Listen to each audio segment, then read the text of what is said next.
오늘 말씀은 디모데전서 1장 18절에서 20절입니다. 디모데전서 1장 18절에서 20절입니다.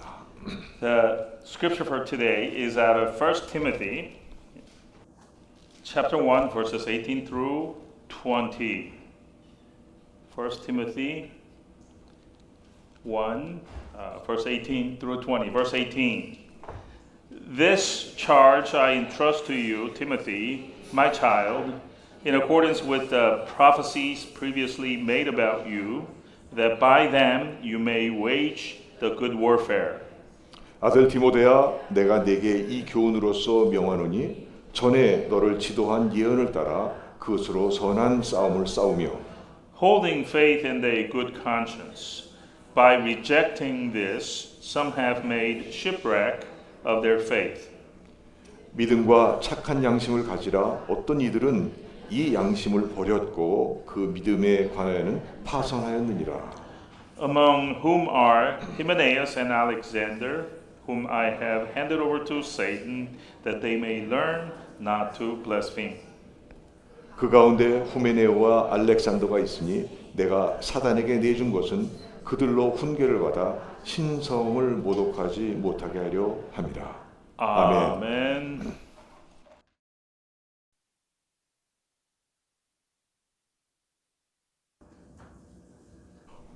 오늘 이 예배에 참여하시고 영과 진리로 예배드리는 여러분 모두에게 하나님의 크신 은혜가 함께 하시기를 축원합니다. To all of you here today to worship God in spirit and in truth, I would like to start by wishing a great blessings be to you from God. 오늘 말씀의 제목은 2주 전과 같은 믿음과 착한 양심을 가지라의 두 번째 시간입니다. The title of today's sermon is the same as that of 2 weeks ago, which was Holding Faith and a Good Conscience. This is sermon hour number 2. 여러분에게 겸손하게 묻습니다. And I ask you most humbly, 적어도 지난 2주간을 사시면서 말씀대로 믿음과 착한 양심을 가지셨는지요? and the question is this, have you, at least in the duration of last 2 weeks, had faith and a good conscience in your life? 여러분 믿음과 착한 양심은 예수를 나의 구주로 믿는 자에게는 반드시 주어지는 것이요 필수적으로 가져야만 되는 가장 기본적이며 아주 중요한 은혜입니다. Faith and a good conscience are things given by God to all believers of Jesus who believe in Jesus as their Lord and Savior. These things are must-haves, the most basic and very important blessings actually. These are blessings from God. 여러분 모두에게 이 은혜가 충만하길 주의 이름으로 축원합니다. So in the name of the Lord, may you all enjoy these blessings. 세계 기독교 역사에서 빼놓을 수 없는 나라가 있습니다. Now there is one country that we all know that cannot be omitted in the history of world's Christianity, 그 나라는 한국입니다. and that country is Korea. 미국 선교사들 통해 기독교가 한국에 들어온 지 얼마 되지 않은 짧은 기간, 약 100여 년 동안에 놀라운 성장을 이룬 것입니다. Korea in the history of world's Christianity. Through the efforts of mostly American missionaries, Korea has seen a phenomenal growth in Christianity in a relatively short period of about 100 years after the faith came into the nation. 이제는 다른 어느 나라보다 많은 선교사를 전 세계에 파송하고 있습니다. Now it came to be that the nation Korea sends out more missionaries to the world than any other single nation. 세계적으로 유명한 초대형 교회가 있습니다. The country has the biggest, world-renowned mega church. 뜨거운 기도 소리가 It 있습니다. has, yes, fervent sounds of prayers going on all over the place. 하나님의 보석 같은 말씀이 매일같이 강단을 통해 또는 유튜브를 통해 쏟아져 나오고 있습니다. And yes, from the pulpits of the churches and through YouTube on a daily basis across the nation, jewel-like messages of God are being poured out. 그런데요, 문제는 사람이 변하지 않고 사회나 국가가 변하지 않는다는 것입니다. But there is a problem here. The problem is that the Korean people aren't changing. Its society and the country aren't changing either. 세계 속의 기독교인으로서 살아야 되고 모범이 돼야 하는데 그렇지 못한다는 것입니다. These people should have long before become the paragon of Christians to the world, but the reality, they're not. 그 결과 볼을 흘려 죄를 사해 주시고 부활하신 주님을 무기력하게 했고 주님의 영광을 가리고 있는 것입니다. Rather, they have sapped vitality out of our resurrected Lord, who shed his blood to forgive our sins, dimming the glory of the Lord. 그 정도가 아주 심각합니다. The level at which this is going on is rather serious. 세상 사람들은 기독교를 심하게 비하하고 비난하고 있습니다. The secular people out there turn to us Christians and they are severely scorning and criticizing Christianity. 왜 그렇게 됐을까요? How did this come to be? 그 이유는요, 주변 이유로부터 세상 사람들도 인정받지 못했기 때문입니다. The main reason that this happened, I think, is because we Christians have failed getting the recognition from the people in the secular world. 아마도 이 자리에 계신 여러분들은 모두 동감하실 것입니다. I believe all of you will agree with me in this, right? 맞지요? No? 여러분 저들은요, 우리의 믿음을 보고 우리를 평가하지 You 않습니다. see, folks, the people in the world don't assess us by how much faith that we have. 기도 모습에 찬양에 감동받지 They 않습니다. are hardly moved by the way we pray or praise the Lord. No. 교회 헌신, 전도에 대한 열정 등 그것들은요, 저들에게 관심 밖의 일입니다. And they could care less about our dedication to the church or our passion for witnessing Jesus. 저들의 관심은요, 오로지 우리가 얼마나 신실한가, 얼마나 성실한가, 얼마나 진실한가, 얼마나 참된가, 얼마나 정직한 삶을 살고 있는 것을 보고 있는 것입니다. All they care about is how trustworthy we are, how diligent we are in our life, the truthfulness that we show to them, how true our life is, and the honesty that we generally exhibit.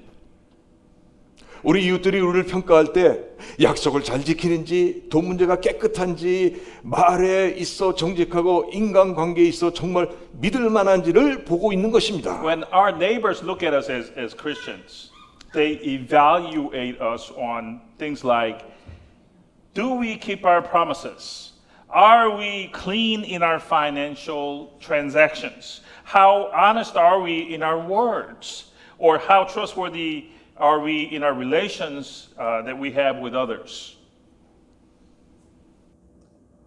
유명한 철학자 키에르케고르는 다른 사람과 사이좋게 지내는 사람은 하나님과도 좋은 관계를 맺을 수 있다 했습니다. The Danish philosopher and a theologian Kierkegaard once observed like this. He said, those who can have good relationships with other people can have a good relationship with God. 여러분들 인생에 있어서 자신감과 확신은요, 정직함에서 나오는 것입니다. Folks, the confidence and the assurance that one has about his or her life comes from the level of honesty that he or she has. 이 담대함과 강인함은 진실에서 우러나오는 능력입니다. And the courageousness and the strength of character are brewed from being true and being in the truth. 거듭난 우리들 모두는 어떤 일이든지 정직해야 합니다. Therefore, we who have been born again by having believed in Jesus should be honest in whatever we do. 잠언 15장 8절에 보면 악인의 제사는 여호와께서 미워하셔도 정직한 자의 기도는 그가 기뻐하시니라 하십니다. Proverbs 15:8 tells us this. It says, "The sacrifice of the wicked is an abomination to the Lord, but the prayer of the upright is acceptable to him." 정직하십시오. So be honest, folks. 구약 성경에 나오는 요셉은요, 사람과 하나님 앞에서 깨끗한 인물이었습니다. Now, Joseph in the Old Testament was a pure and clean soul in front of men and God. 아무도 없을 때 보디발의 장군 아내가 유혹을 합니다. At one time, the wife of Potiphar tempts him with a temptation. 요셉의 대답을 들어보십시오. But look at what Joseph actually said. 창세기 39장 9절에 내가 어찌 이 큰 악을 행하여 하나님께 죄를 지으리까? Genesis 39:9, which has what Joseph said. He said, "How could I? do such a wicked thing and sin against God. 요셉은 하나님 앞에 신실했습니다. Joseph was faithful in front of God. 그리고 자신에게 진실했습니다. And he was also true toward himself. 다른 사람 앞에 양심에 꺼리낌 없이 말하고 행동했습니다. He spoke and acted honestly, conscientiously in front of others. 요셉은 믿음의 사람이었습니다. Joseph, we have to say, was a man of faith. 여러분, 믿음이 있는 곳에 착한 양심이 있고 착한 양심이 있는 곳에 믿음이 있는 것입니다. Folks, in the place where there is faith, you will find good conscience. And in the place where there is good conscience, you will find genuine faith. They go hand in hand. 여러분, 양심은요 사람의 본성이며 본 마음에 새겨진 문자 없는 율법인 것입니다. Conscience is a basic instinct of man, a law invisibly carved onto the plate of our heart. 여러분 모두가 예수 믿고 믿음과 착한 양심의 소유자 되길 축원합니다. It is my blessing for all of us here, all of us who are here today, that we believe in Jesus and have this kind of faith and a good conscience. 양심의 기운에도 말씀드렸고 양심이 하는 일을 말씀드렸습니다. So 2 weeks ago, I told you about two things. First, about the origin of conscience, and secondly, the function or functions of conscience. 세 번째요, 양심에는 사물을 판단하고 선과 악을 분별하는 의식과 도덕이 있습니다. Today is my next point. Point number 3. Conscience contains a moral ability to judge morally between all things and between the good and the evil. 그 의식 중에 가장 높고 고결한 것은 창조주 하나님을 찾는 일입니다. But the highest and the most noble of such abilities is the ability to seek the Creator God. 여러분, 우리가 어렸을 때 병들게 되면 육신의 어머니를 찾듯이 인간들이 그 심한 고통과 환난을 만나면 무의식 가운데 하나님을 찾습니다. Just as when we were young and became sick, we looked for our mother. We were looking for our mother at that moment. Just like that, we unconsciously seek God when we face severe suffering or affliction. 세상에 어떤 유명한 무신론자가 항해 중에 심한 풍랑으로 죽게 될 위기에 하나님을 찾았다고 합니다. There is this story of a famous atheist who was on a ship in a bad storm and was about to die in a shipwreck. Without fail, what did he do? He sought God in the peril. 오늘 세상 사람들이 조롱하기를 저가 육지에서는 무신론자이나 바다에서는 유신론자니 대관절 저의 주장이 무엇이냐 하고 조롱했다는 것입니다. Later, people made fun of him that he is an atheist on land, but he is a theist, a believer on the sea. So what exactly is your opinion? People asked him.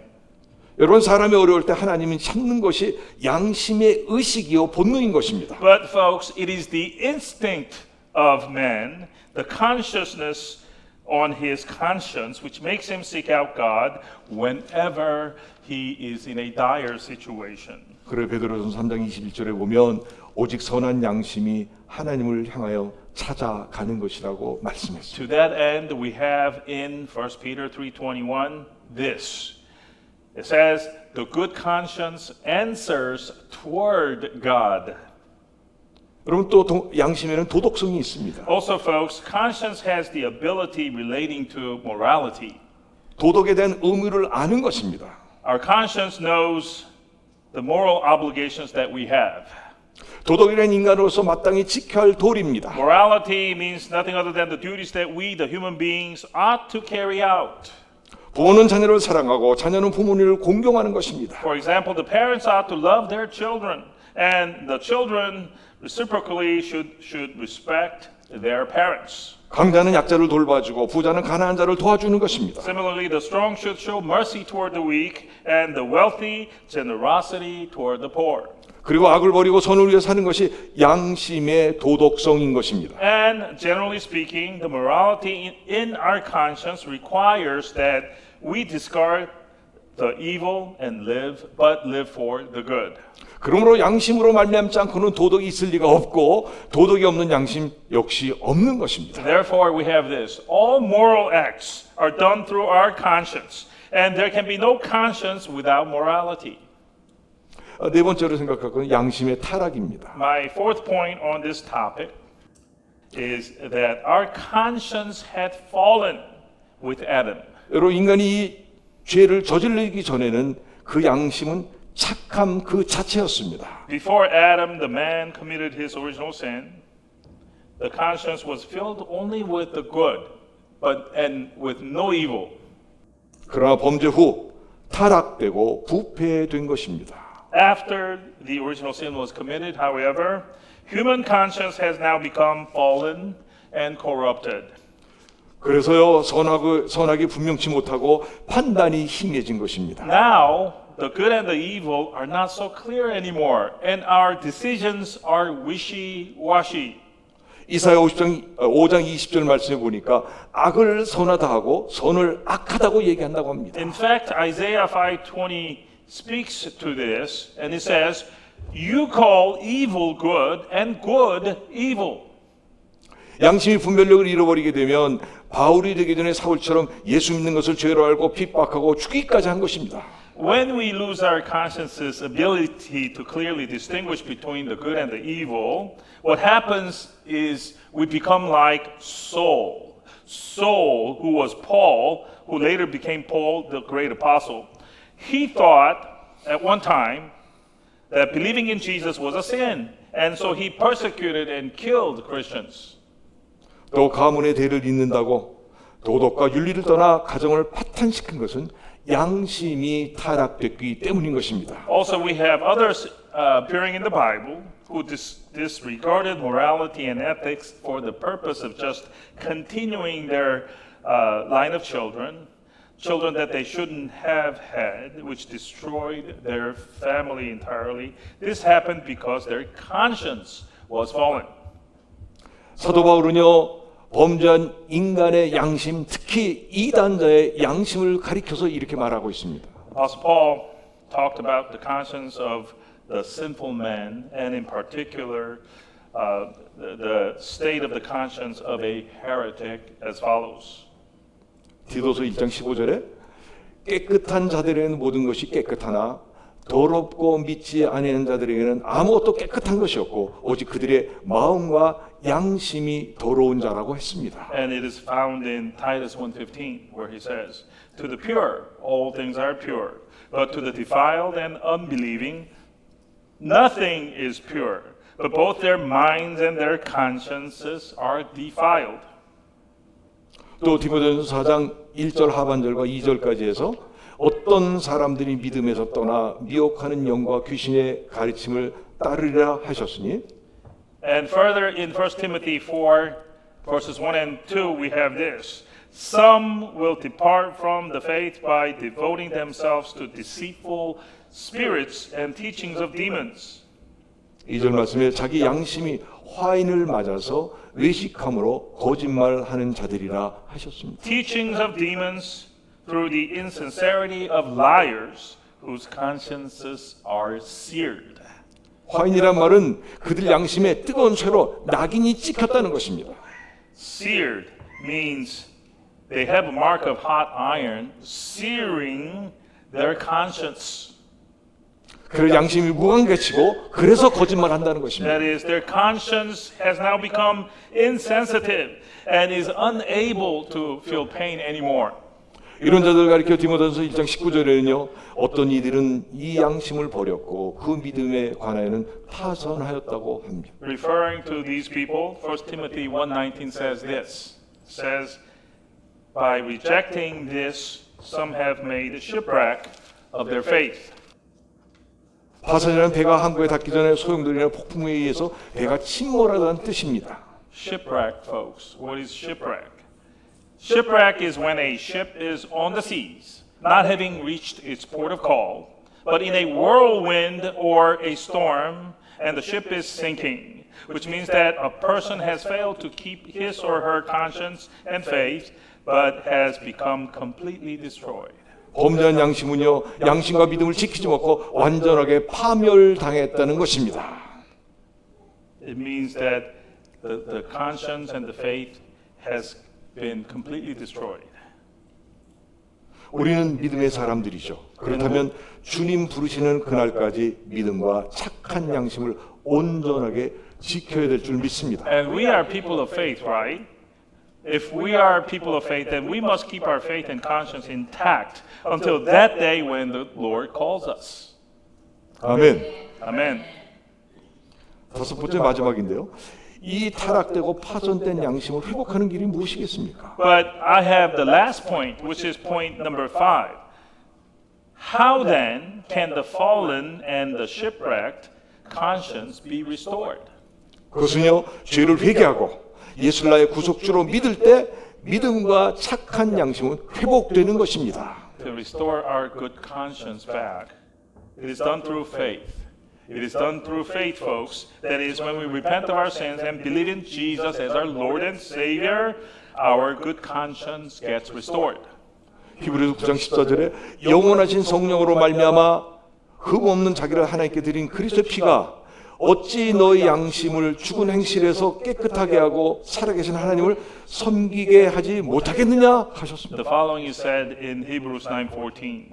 How much more will the blood of Christ, who through the eternal Spirit offered himself without blemish to God, purify our conscience from dead works to serve the living God. 무슨 말이냐? 우리를 죄악에서 구원하신 그리스도의 피가 양심과 죽은 행실을 깨끗하게 살리셨고 하나님을 예배하게 되었다는 말씀입니다. What is this verse telling us? It is telling us that the blood of Christ, who saved us from our sins, can purify our conscience and dead works, so we are now able to worship God. 여러분들 우리가 드린 예배가 그냥 모여서 찡구짱구하는 예배가 아닙니다. And so, folks, worship that we give gathered here together is not some gathering, social gathering. 거듭난 믿음과 착한 양심이 하나님을 높이고 존경하는 것입니다. Our faith, which is born again, and our good conscience exalts our God and praises our God. 구속받은 성도들의 양심을 사도 바울은 이렇게 말합니다. And about the conscience of a redeemed believer, the apostle describes it as follows. 디모데전서 1장 5절에 보면 선한 양심이라고 했습니다. In 1 Timothy 1:5, he calls it a good conscience. 디모데전서 3장 9절은 깨끗한 양심이라고 했습니다. A little bit later, 1 Timothy 3:9, he calls it a clear conscience. 디모데후서 1장 3절은 청결한 양심이라고 했습니다. In 2 Timothy 1:3, he calls it a pure conscience. 여러분 우리 모두가 이런 양심을 가져야 되지 않겠습니까? And should we have this kind of conscience, folks? 여러분 부패되고 썩어져가는 사회에서 정말 이런 양심과 믿음만이 하나님을 기쁘시게 할 것입니다. And in the corrupted and the decaying society, the world out there, having such a pure, clean, and good conscience will exalt the name of our Lord. 바울과 같은 대사도 자신 역시 사도행전 23장 1절 하반절을 보면 나는 범사의 양심을 따라 섬겼노라 했습니다. Even Paul, being the great apostle that he is, in referring to himself, said in Acts 23:1, I have lived in all good conscience before God until this day. 사도행전 24장 16절에 나도 하나님과 사람에 대해 항상 양심의 꺼리낌이 없기를 힘쓴다 그랬습니다. And in Acts 24:16 he said, So I strive always to keep my conscience clear before God and man. 여러분 기독교인들의 바른 생활은 다른 것 없습니다. Folks, there is no special secret that we have as Christians to live in the right way. 양심의 꺼리낌이 없어야 됩니다. The key is that we must have a clear conscience. 예수 믿고 구원받아 착한 양심으로 사는 양심 생활입니다. We must live a conscientious living by having a good conscience, which comes from believing in Jesus and being saved.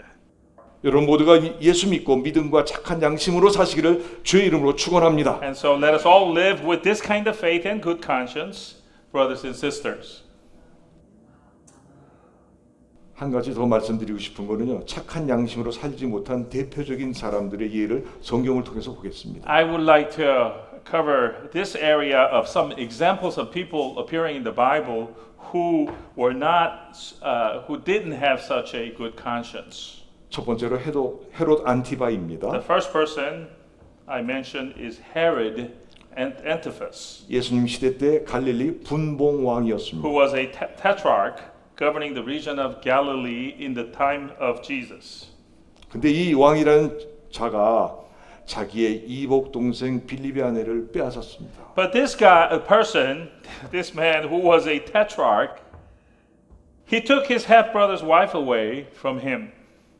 침례 요한에게 책망을 받은 후 요한을 의인으로 알면서도 죄악의 욕망을 채우기 위해 침례 요한을 죽입니다. For this, he was rebuked by John the Baptist, and even though he knew John the Baptist to be a righteous man, he still had him killed to satisfy the desires of his sinful heart. 양심에 심히 고민하면서 예수의 소문을 듣고는 자기가 죽였던 침례 요한이 살아나 그 능력으로 운동한다고 벌벌 떨었던 것입니다. Thereafter, his conscience was tormented by what he did, and so when he heard the rumors about Jesus' miracles, he trembled in fear that John the Baptist came back to life and that it was his power that was behind Jesus' miracles. 왕이었지만 일생 동안 양심의 가책과 고통을 받고 살았던 것입니다. He was a king or king-like person, but for the rest of his life, Herod Antipas lived a life with pain on his conscience. 동생의 아내를 빼앗을 때, 요한에게 책망받을 때, 요한의 머리를 요구받을 때, 요한을 죽일 때 양심의 심한 가책을 받았던 When he 것입니다. took away his half-brother's wife, when he was rebuked by John the Baptist, when he was asked by Herodias to give her John's head, and when he actually ordered John the Baptist's beheading, Herod's conscience was severely tormented. 이자가 로마에 가서 왕의 칭호를 얻으려다가 도리어 죄를 뒤집어쓰고 죄인으로 추방되고 만 것입니다. Later, we are told that he went to Rome to become a king, but instead, he was accused of a crime and was exiled. 두 번째 사람은 빌라도입니다. The second example, Pilate, the Roman governor.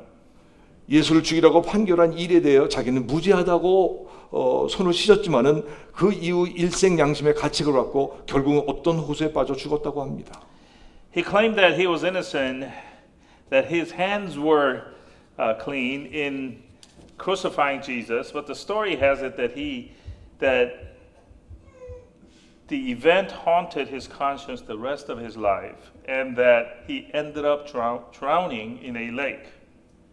근데 전설에 보면요, 때때로 그 호수 가운데서 귀신이 나와서 손을 씻으며 말하기를 예수의 피와는 나와 상관이 없다고 했다는 말이 전해지고 있습니다. But the story goes on that a demon comes out of this lake that we mentioned earlier sometimes and says, and he's washing his hand in the water, he says, "My hands are innocent of Jesus' blood." 여러분들, 귀신은 그렇게 나타나지 않습니다. But demons don't appear in that manner, I would say. 꾸며낸 얘기입니다. This story is probably made up. 세 번째는 가룟 유다입니다. 잘 아시죠? Third example I have is someone we know well, Judas Iscariot. 3년간 동고동락한 스승 예수를 위하여 지킨다는 마음으로 은 세 개를 받고 팔았습니다. Judas Iscariot, who sold out his teacher whom he followed for 3 years of time for the amount of 30 shekels of silver, erroneously intending to do this for his teacher. 자기 스승 예수가 사형으로 확정되는 것을 보고 그때서야 잘못되었다는 것을 알고 양심의 큰 가책을 받습니다. Only when he saw Jesus receive the verdict of death sentence, he realized that something was very wrong. 그리고는 그 받은 돈을 다시 성소에 던져놓고 몰로가 견딜 수 없는 양심의 가책으로 스스로 목매어 죽고 만 것입니다. Then he threw his money in the temple, his blood money, and went away to hang himself because his conscience just would not leave him alone. 더 있겠지만 이 모든 사실들은 양심 생활에 실패한 자들의 마지막인 것입니다. Now, there could be many more people of this sort, but these tragic ends describe the ends of the people who failed miserably to live a conscientious living. 사랑하는 성도 여러분, Dear congregation, 우리는 어떻게 하겠습니까? what should we do? 믿음과 착한 양심을 꼭 소유하게 해야 하겠습니다. Faith and good conscience, folks, we really should have these things. 남들은 못 본다 할지라도 양심은 내 안에서 분명히 보고 알고 있는 것입니다. Even when no one is looking, when we think no one is knowing, our conscience within us is watching and is aware of all that we are doing. 믿음과 착한 양심을 갖는 길은 회개하고 예수를 믿음으로 구속함을 받아야 하는 것입니다. And the way to get this blessed faith and a good conscience is this, folks. It is to repent first and then believe in Jesus and be atoned of our sins by his blood. 예수님이 흘리신 보혈, 지금도 역사하는 보혈로 우리는 정결함을 받아야 합니다. We must receive the purity by being cleansed clean by the precious blood that Jesus shed, which even today works. 그래서요, 회복된 착한 양심의 그 음성에 순종하시길 바랍니다. When your good conscience is restored to you, folks, this is my exhortation. Obey the first message given by your now restored good conscience. 이런 놀라운 은혜가 하늘로부터 우리 모두에게 내려지길 간절히 It's 기도합니다. my earnest prayer as I conclude that this kind of blessing comes from the heaven above down to all of us. 기도합니다. Let us pray. 하나님 아버지 은혜를 감사합니다. Heavenly Father, we thank you for your grace. 아무리 도덕적인 사람도 이 땅에서는 믿음과 착한 양심을 갖기가 어렵습니다. Even a very, very good person on this earth have difficulty having faith and a good conscience. 그러나 예수 믿으면 믿음과 착한 양심이 이루어진 줄 믿사오니 주여 우리들에게 예수 믿는 믿음을 허락해 주옵소서. But when we believe in Jesus, this faith and a good conscience will be established in our heart. So we pray that you allow us to have these 이 things. 어둡고 부패된 세상에 빛과 소금의 역할을 하는 우리 모두가 되게 하여 주옵소서. In this dark and corrupted world, may we become people who can play the role of the light and the salt. 예수님의 이름으로 기도합니다. In Jesus' name we pray. 아멘. Amen.